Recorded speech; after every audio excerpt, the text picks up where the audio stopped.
Let me begin by reminding this great audience of a statement by the evil Nazi genius Hermann Goering. He said in his Nuremberg trial, "The people can always be brought to the bidding of the leaders. That is easy.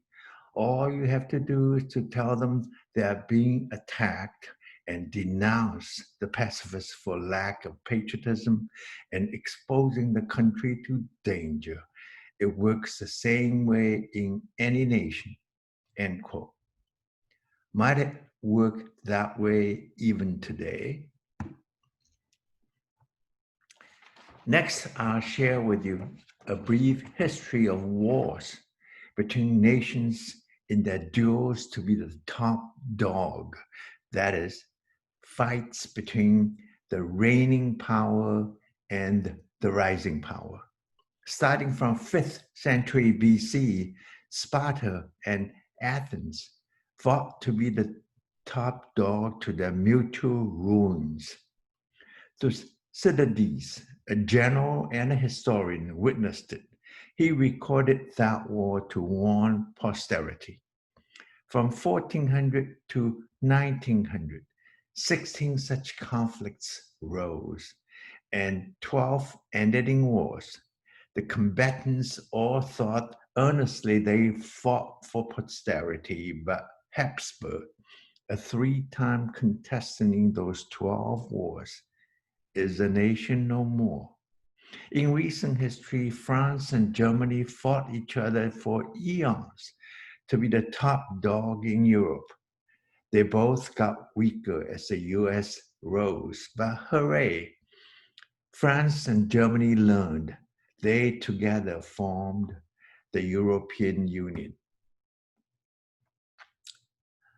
I know that for the next 25 slides or so, you'll hear so much facts and conjectures from me about China that's so different from what you've heard about China in the past.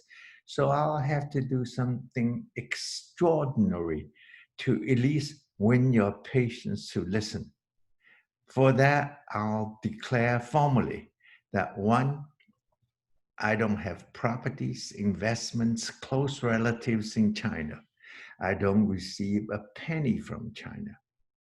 Next, I want to show you my qualifications and lack of it in some areas. I don't know the China and the CCP. CCP stands for Chinese Communist Party very well. But I may still know China better than most compatriots and perhaps some China hands because one, I know Chinese history and culture reasonably well, and two, I have kept up with China's recent developments by reading Chinese newspapers and talking with immigrants from China, be they recent or a long time ago. Now I want to proactively tell you why I decided to speak out on such an unpopular topic. First, as an American by choice of Chinese descent, my lifelong ambition is to help people of both nations to live well. My dream is about to become a nightmare. Two, about half of the Chinese Americans read China as I do, but few are willing to speak out in public. The world needs fools, so let it be me. Third, our political system works well when there is a check and balance.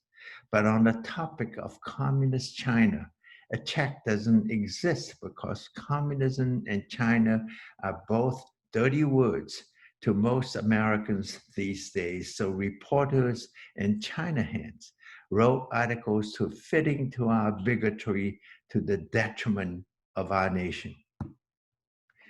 Fourth, when it comes to foreign policy, our media willingly become a mouthpiece for our government. That's a big charge. Do I have evidence? Yes, evidence that you might have witnessed personally. In 1972, we wanted to ally with China to counter Soviet Union. All reports about China were positive then. Today, almost every report is negative. But the realities was just the opposite. China under Mao could be irrational while people lived poorly. China is today a much better nation. Finally, some defense industries exaggerate China's military might and threats as they did with those of the Soviet Union. Now I want to inform you some facts. The PRC served the Chinese people extremely well. It raised the standard of living for Chinese. For example, life expectancy of China has risen from 44 in 1949 to 76 in 2019. Why pick 1949? It was the year that the PRC, which stands for People Republic of China, was established. Next, according to the World Bank, 850 million Chinese were lifted out of poverty by the CCP. Next, raised China's literacy from 20% in 1949 to nearly 100% today. Next, GDP per person was only $230 in 1978 to 9,763 years ago. Next, Gallup poll found from 2008 to 2019, Chinese people were 86% to 92% satisfied with the direction that the country was going. In contrast, same questioning America about the US yielded only 30% to 20%. Next, the Chinese government is much less warlike when compared with China's netizens. Now, for the rest of my talk, I'll first walk you in China's shoes once, and then specifically discuss the 4 alleged bad acts of China. They are China's lack of respect for human rights, its military expansion, it is increasingly more autocratic, and China wants to replace the US as the world's top dog. But first, let me walk you through. I want you to understand how weak and threatened China is when compared with the US.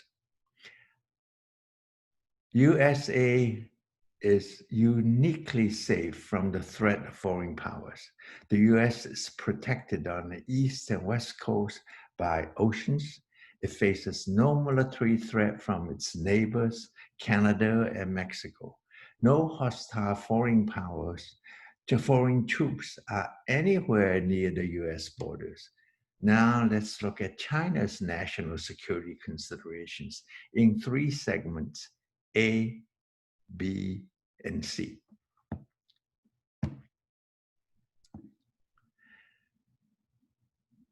I want to inform you that China is much less secure. A, China is neighbor to 15 nations. Unfortunately, proximity often leads to wars between nations. All we need to do to recognize this truth is to look at the history of Europe. Another example is China's recent border wars with the following nations. In 1969, China and Russia had a 7-month undeclared military conflict, although the borders dispute are settled now. In 1962, India and China had a border war, unsettled borders.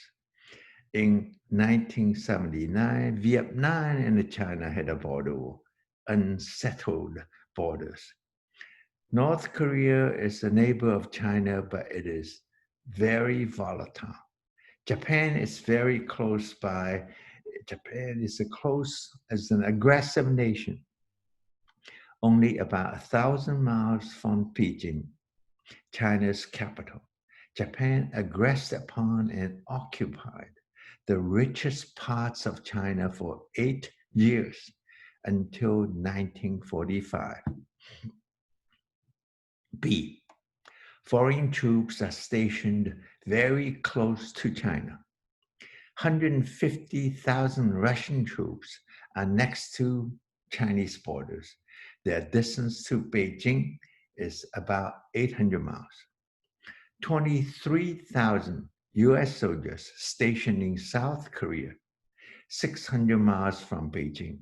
Will we feel safe if 23,000 Chinese soldiers were stationed in Montreal, which is about 600 miles from Washington, D.C.?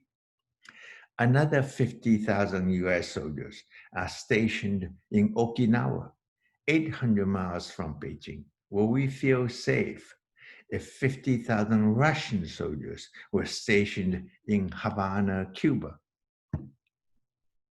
C. US, the strongest military power in the world, is hostile to China. Defense Department's 2018 National Defense Treaty listed China as the #1 in, quote, posing persistent evolving threat to the US, end quote. Our Defense Secretary, Mark Esper, on March 1st, 2020, stated that President Trump's peace deal with the Taliban, which would open the doors for withdrawing American troops from Afghanistan, was part of a broader goal to refocus the United States military resources on preparing for, quote unquote, a potential future war with China.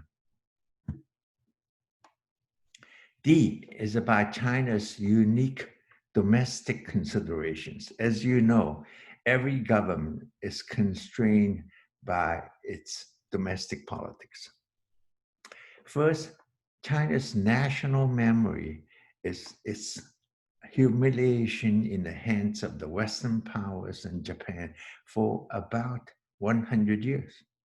Examples are the Opium War, the invasion of Japan from 1937 to 1945, a sign at the entrance of a park in the French concession in Shanghai, China, stated, "Chinese and dogs not allowed."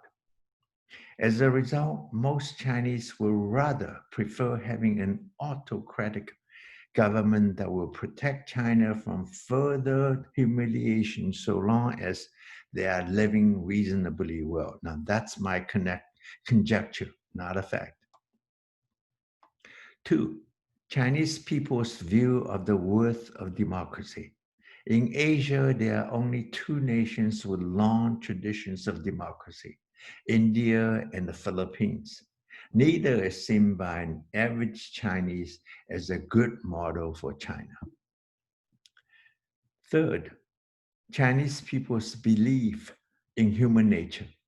Influenced by Confucianism, Chinese people believe that some individuals are capable of being carved and polished into saint-like persons who can be, quote, good government officials who are bringing peace to the world. Such persons command deep respect that would be unbelievable to Westerners. The West believes that human beings are always self-centered, and therefore the best political system is one with checks and balances. The Chinese culture will reject such an assumption. Most people will prefer meritocracy with a touch of autocracy. Look at Singapore if you need proof. It is not communistic, but it is still autocratic. Now I ask you be the judge. If you were the president of China facing the parameters A to D, A to C being China's national security considerations and D being China's domestic politics, what would you do? What has China chosen then? China has chosen A, to make its armed services much stronger. B, to focus on pragmatic aspect of nation building. For example, to enable Chinese to live better. The major areas of achievement being eliminating poverty, increasing GDP per person, running a healthcare system that has dramatically increased life expectancy, and eliminating illiteracy. And choice C is to give low priority, at least for the first three of the past 4 decades, to the luxury aspect of nation building. Examples will be human rights and environmental improvements. So if you are the president of China, would you have chosen ABC just like Chinese government did? Now that you have walked in China's shoes, let's discuss the 4 alleged bad acts of China. Does China neglect human rights? Yes, under Mao. Nowadays, it's improving. Today, Chinese people may speak against CCP, but not organize. In time, there will be more freedom, I conjecture. However, China can't afford the same depth of human rights as the USA. China still needs to balance human rights of political dissent against the human rights of making a better living and having a respectable national defense so that it will not be humiliated by foreign powers ever again. America has always rejected China's arguments. However, we may be using the same logic these days. When our economy is weakened by COVID-19, we are willing to accept higher risks on the lives of senior citizens to strengthen our economy. Is human life not the most important of human rights? Are we not agreeing with China's perspective that we may be forced to choose between different forms of human rights sometimes? We cannot discuss China's human rights without discussing China's education or re-education camps in Xinjiang. Again, I ask you to be the judge, whether it is an abuse or a humane way of handling a sad necessity. Here are the facts. Xinjiang has 11 million Uyghurs. They form the majority in that province. Xinjiang borders 4 Muslim nations: Pakistan, Afghanistan, Kyrgyzstan, and Kazakhstan. From 1996 to 2017, there were 7 terrorist attacks. The US once labeled some of those groups as terrorists. Those rebels are motivated by 2 main goals: separatism and Muslim extremism. Those Uyghurs who have graduated from the camps are released back, I repeat, released back into the community. Note that CCP didn't use re-education camps on a minority only. It used it on Han, which is the majority of Chinese also. Examples will be captured soldiers in civil wars from the Republic of China. How does the above compare with the internment of Japanese in World War II? Japanese Americans were not a majority in any state. Japan was far away. Not a single Japanese sabotage act was ever recorded. However, They were isolated in squalid internment camps. No re-education camps attempts were made to welcome them back into the community. All Japanese Americans, including children, were interned. Next, let's look at another so-called bad act, China's military expansions. China's military bases abroad. China has 3 such bases abroad: Subodi in Horn of Africa, Myanmar, and Tajikistan. I don't know China's intentions. However, to put things in perspective, we have 700 plus military bases abroad.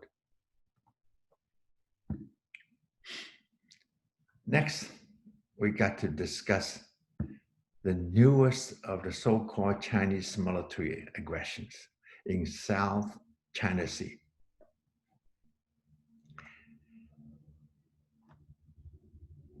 If you look at the map, the top of the map has a wide area next to an island, Hainan, and that's China. And 9 dotted lines are the areas that China has claimed as its sovereign territory. To the left of the map, you see Vietnam, which claims the large blue area as its sovereign territory. To the right of the map, you see Philippines, which claims the large purple area as its sovereign territories. So now let's get a deeper understanding of what we've seen on the map. 9 dashed lines. These lines were not drawn by the PRC. They started with 11 dashed lines established by Taiwan or Republic of China on December 1st, 1947. The US didn't oppose to it then. Indeed, China under Zhou Enlai took off, I repeat, took off 2 dashes to accommodate Vietnam's request. So it is certainly not new aggressions started by the PRC. Now let's compare claimed areas. As you've seen on the map, Vietnam and Philippines have each laid huge claims as well. Next, compare the buildup of uninhabited islands. Vietnam has built up at least 10 islands also. We never protested. However, to be fair to all of the nations, China's buildup is much larger in scale.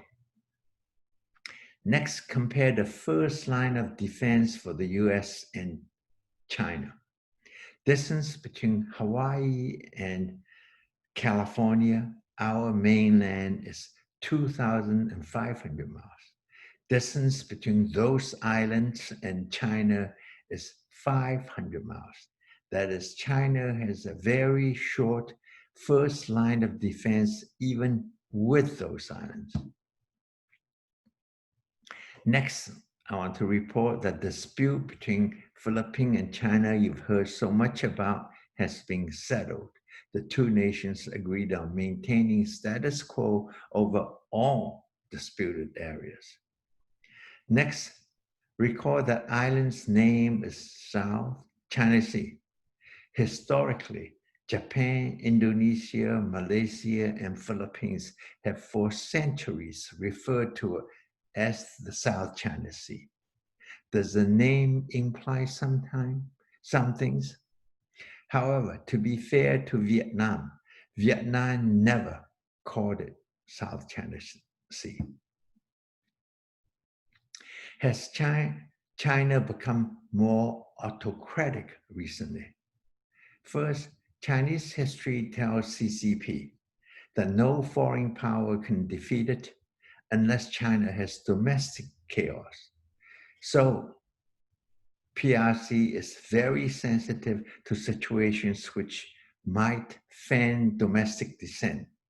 For example, the outrageous corruption of the CCP up till 5 years ago, the filth and the utter nonsense on Western-styled internet, the utterance of Chinese netizens, and the anti-China terrorism in Hong Kong. So China returned to quote unquote strict party disciplines again, to decrease corruption and to forge a unity to handle all of the above threats. I maintain that China's focus is internal and defensive. 2, let's remember our Defense Department's National Defense Strategy of 2018 and our Defense Secretary expert's statement about, quote, preparing for potential future war with China, unquote.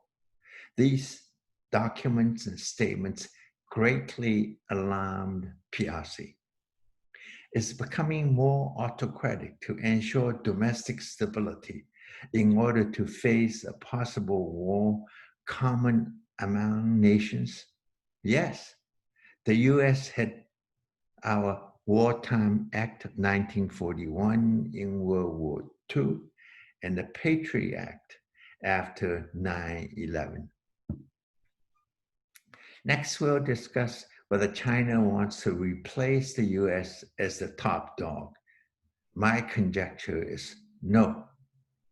But every nation wants to be the world's best in at least some areas.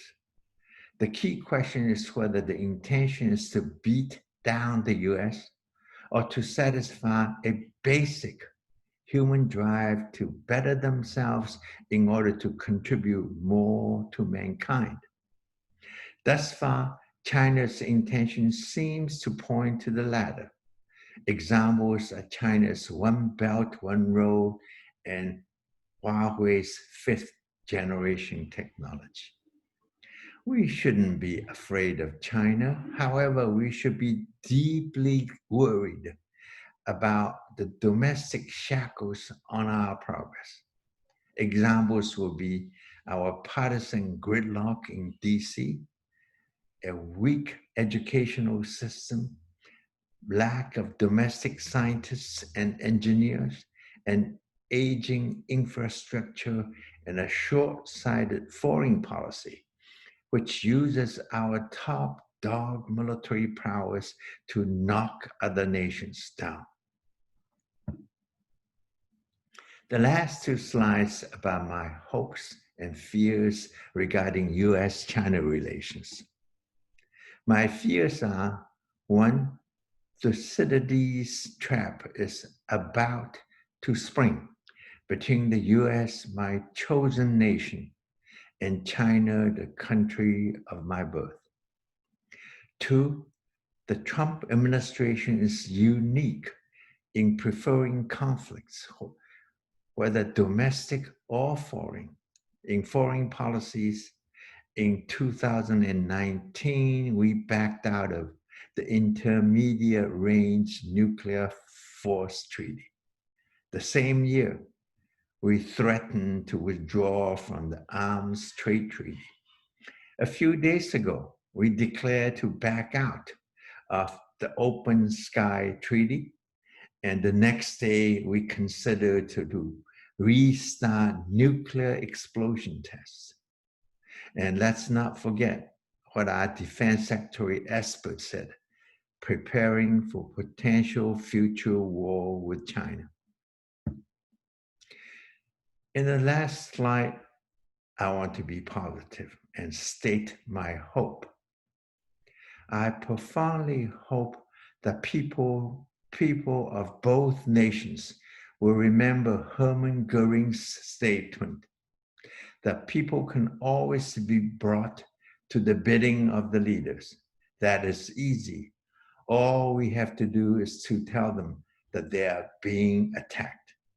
Da, da, da, it works that way in any nation. Hence, we must demand solid evidence for our leaders when they claim that we are being attacked. In so doing, we shall deny our bad leaders the building materials for the Thucydides trap. Thank you.